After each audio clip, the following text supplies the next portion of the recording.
So much for that. So nearly 2 weeks ago, the Marysville School District said it was looking at a $28 million budget deficit.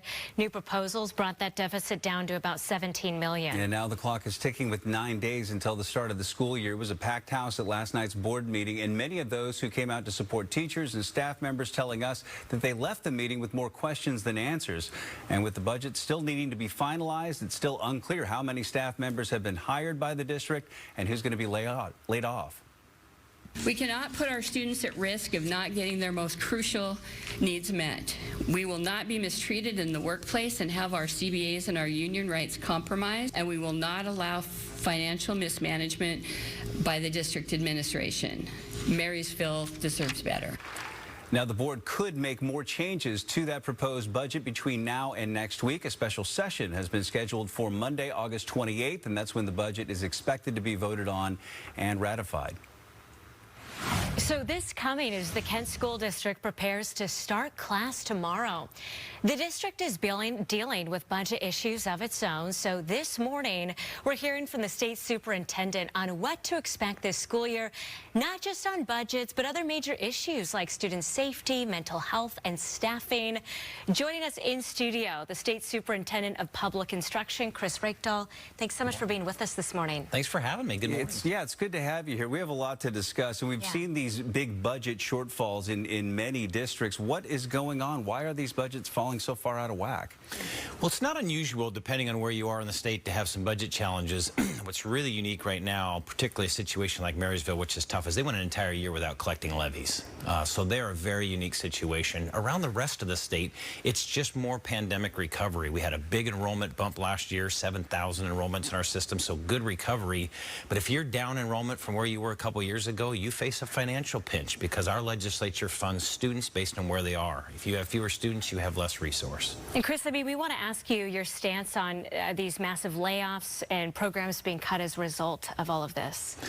Well, we never like to see any of that stuff, and at this point, there won't be a ton of layoffs, but I would caution everyone to be careful because we're not quite done with this reality yet. We've got a lot of federal money in the system still. It's got a year before it phases out. So you'll have another round of districts next year working this year through their budget, but might have to do some more reductions next year. Again, good recovery right now. Not where we were at the peak. I don't expect that because of declining birth rates. So we were always forecasting fewer enrollments. But right now, this year, next year, really tough pinch points as the federal money rolls off and the state money doesn't quite backfill it. Teachers don't get paid enough money. We all know this. And a lot of educators are leaving and a lot don't enter the field because of this. So what is being done to recruit and retain quality educators? Yeah, we're really fortunate in our state not to see the crisis that we see in places like, say, Texas or Florida or other parts of the country, but we do have some shortages. We have it in special education services. We see it occasionally in some other fields, math, science.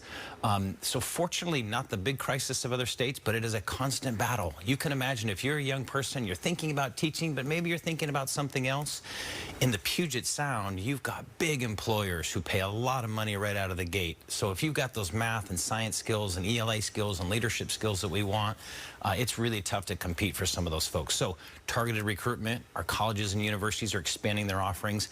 We've just started the first apprenticeship program in the country for teachers that partners management and labor to try to get paraeducators so they're in the classroom. How do we get them over the hurdles so that they're a fully certificated teacher and they stay in the system? These are the kinds of innovations we're doing in our state.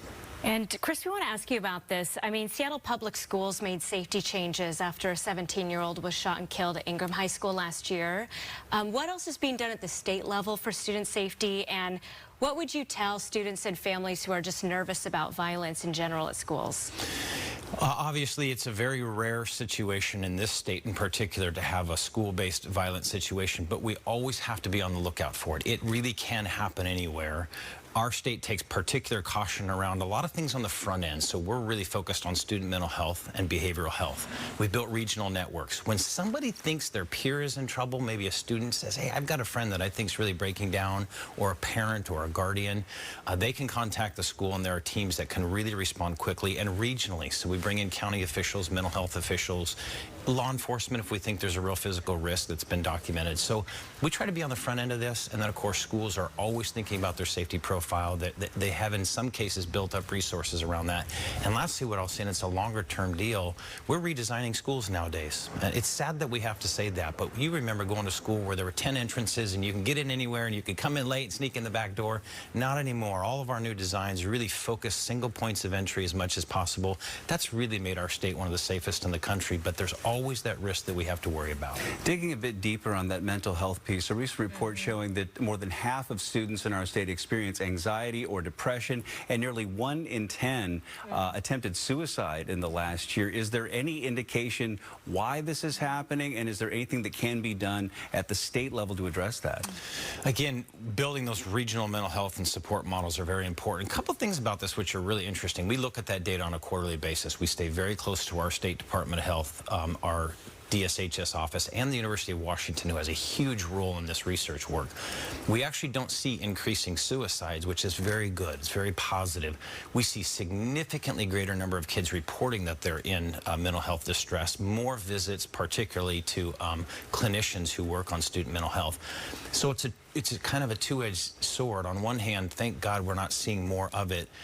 But it's probably positive that kids feel that it's safer now to talk to somebody about this. They're getting more treatment. They're getting more help. So you're going to continue to see the caseload numbers rise because we've built a confidence around kids that you don't have to hide from this, demystify it. Like, this is okay to talk about and go get help.